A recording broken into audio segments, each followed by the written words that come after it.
आप जैसे उन्होंने कहा लॉन्डी का कॉन्सेप्ट नहीं है, गलत का है हमारे यहाँ। बात आपने तफसील से काफी देर से देख रहे हैं, तो आप बताइए क्या विचार है आपके। मैं अभी उनको सुन रहा था, भरत आर्या जी को। तो हम्म, मैं कहूँगा कि सबसे पहले वो इस्लाम को जो है मतलब सही ढंग से समझें। इस तरीके से ब्लेम ना करें किसी दूसरे के मतलब एक्शन को आप इस्लाम से जज नहीं इस्लाम नहीं समझेंगे, क्योंकि इस्लाम वो नहीं, इस्लाम जो कुरान कह रहा है वो है। और कुरान को तफसीर से पढ़े, मैं उन्हें कहूँगा। मैंने भी तफसीर से पढ़ा तो समझा, नहीं तो मैं भी निगेटिवली लेता था। हम्म, और जहाँ तक कॉन्सेप्ट है जिहाद की, तो वो हर धर्म में है, धर्म युद्ध की बात है। अपने धर्म के लिए लड़ना, अपने लिए लड़ना। तो उन्होंने जो कहा वो भी ठीक था। और हम्म, आपने हिंदुस्तान की हिस्ट्री बताई, मैं कहना चाहूँगा उस पर भी कि ये जो है हिस्ट्री आपने मतलब सही कही, लेकिन पूरा फिट नहीं था। जैसे कि अशोक के अलावा भी चंद्रगुप्त और इन्होंने जो है हम्म, देश को हम्म, संभाले रखा था। हम्म, ऐसा नहीं था कि हम गुलाम थे, लेकिन हाँ, हम पर ईरानियों ने बहुत हमले किए थे, नो डाउट। हम्म, हमारे ग्रंथों में भी अक्सर जिक्र आता है कि असुरों ने हमले किए थे। तो जहाँ हम्म, तक मैं समझता हूँ, असुर शब्द जो है हम लोग ईरानियों के लिए ही यूज करते थे बहुत ज्यादा। तो उनकी हम्म, तरफ से काफी हमला होता था, पर हम उनका गुलाम कभी नहीं रहे, गुलाम हम रहे हैं। तो मुस्लिम तो चूंकि बस गए आगे, तो उनका गुलाम हम नहीं कह सकते खुद को। पर हाँ, हाँ, ये क्रिश्चियन के गुलाम जरूर रहे हैं। मेरा मतलब अंग्रेजों के गुलाम रहे हैं। और बाकी सभी बाकी मैं भरत आर्य जी से कहना चाहूंगा कि वो थोड़ा सा गहन स्टडी करें वो जो जिजिया के बारे में। तो हमारे यहाँ भी कॉन्सेप्ट है, जिजिया जैसा भी कॉन्सेप्ट है। जैसे सपोज कीजिए मैं आप पे मतलब किसी कंट्री पे अटैक करता हूँ, ठीक है।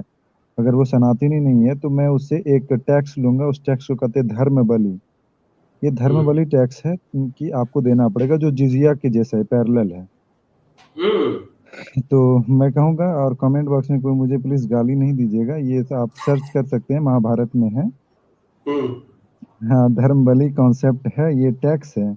अगर अच्छा। मैं पाकिस्तान पे, हाँ, इंडिया अगर पाकिस्तान पे अटैक कर दे, और इंडिया एक हिंदू राष्ट्र है सपोज कीजिए, हम्म, तो हम क्या करेंगे कि जो भी मुस्लिम पाकिस्तान में अब रहना चाहता है, तो वो हम्म, अपना धर्म बलि टैक्स दे, और फिर अपना धर्म को पालन करे।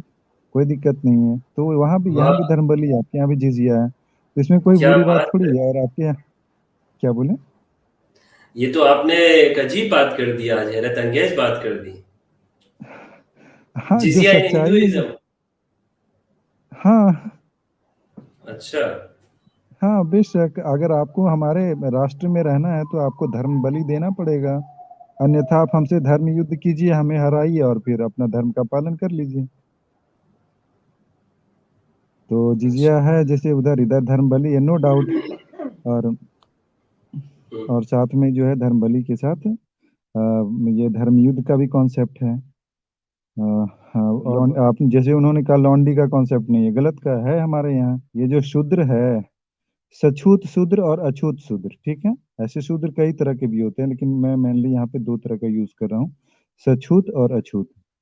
अछूत तो वो हो गए जो आउटकास्टेड हो गए, ठीक है। वो कोई भी बन सकता है, चाहे एक ब्राह्मण भी अछूत शूद्र हो सकता है, अगर वो अपना कर्म मतलब कि वेद विरुद्ध करे, वेद के खिलाफ जाके करे, तो वो अछूत शूद्र हो जाएगा। लेकिन सछूत शूद्र यानी जिसको हम टच कर सकते हैं, यानी जो मतलब शूद्र मतलब दास होता है, यानी गुलाम, लौंडा, लौंडा या लौंडी। तो शूद्र हमारे यहाँ रहते थे, सछूत शूद्र, वो हमारी सेवा में लगे रहते थे हमेशा। और हमारे यहाँ भी शूद्रों को जो है छूट, मतलब छूट देने की इजाजत दी गई थी। और उन्होंने कहा कि इस्लाम में नहीं, नहीं, नबी सल्लल्लाहु अलैहि वसल्लम ने, अगर आप पढ़ेंगे तो बड़े अच्छे अच्छे मौकों पे उन्होंने कहा है कि क्या कहते हैं, जो गुलाम है उनको छोड़ दो, आजाद कर दो।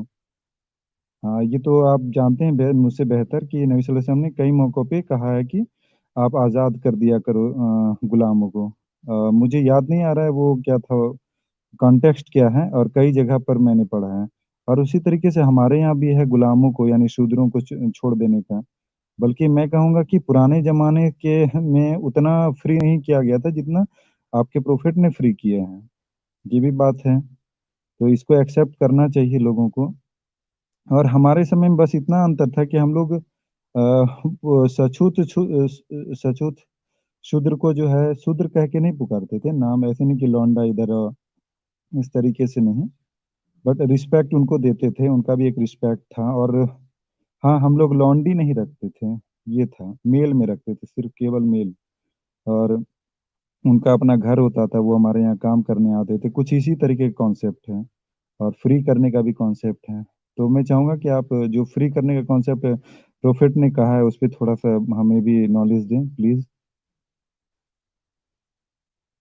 इस पे पंडित जी मैंने वीडियो बनाई हुई है स्लेवरी इन इस्लाम के ऊपर, तो वो मैं उसको मजीद भी इंशाल्लाह वो करूंगा। और बिल्कुल मैंने उसमें यही बात की है, उसका खुलासा कि इस्लाम ने पूरी कुरान मजीद के अंदर और पूरी इस्लामी तारीख के अंदर ज़ख़ीरा हदीस में एक भी हवाला कोई ऐसा नहीं पेश कर सकता जिसमें सरकार दो आलम सल्लल्लाहु अलैहि वसल्लम ने फरमाया हो कि तुम लोगों को गुलाम बनाओ। कुरान की कोई आयत हो गुलाम बनाओ, पूरे कुरान के अंदर ये लफ्ज ही नहीं मिलता है। बल्कि जो उससे पहले उस जमाने के अंदर गुलामी का तस्वुर था, इस्लाम भी उसी से सामना हुआ। पर इस्लाम ने ये कहा कि अब इसको, चूंकि मुआशरे के अंदर जो चीज होती है बुराई, उसको एकदम से इस्लाम खत्म नहीं करता, तो ग्रेजुअली आहिस्ता आहिस्ता कहा आजाद कर दो, छोटी छोटी बातों के ऊपर लोगों कहा कि इसको आजाद करते जाओ, आजाद करते जाओ। तो कुरान में कहीं नहीं है लोगों को गुलाम बनाओ, तो याद इस्लाम के हवाले से ये कहा जाता है कि गुलाम बनाओ, ये ठीक नहीं है। अच्छा पंडित जी, इस पे आपसे बात होगी यहाँ, मैं एक मुफ्ती साहब को अपने साथ लूंगा, आप रहिए हमारे साथ ही रहिए, ठीक है। हजरत बिलाल भी तो गुलाम थे, लेकिन उनको जो है अच्छा, कितनी फ्री दी सुभान गई, अल्लाह, कितना ऊंचा सुभान अल्लाह, दर्जा। सुभान अल्लाह। सब मुसलमानों हम्म। से, आजकल के मुसलमानों से ऊंचा दर्जा है बिलाल रदियल्लाहु अन्हु। काबतुल्लाह के ऊपर उनको रसूलुल्लाह ने ऊपर चढ़ने की, फतह मक्का के मौके पे इजाजत दी, और ऊपर गए काबतुल्लाह से ऊपर, और वहां पे उन्होंने हम्म। अजान दी। तो हजरत बिलाल, इस्लाम तो फर्क को मिटाता है इस चीज को।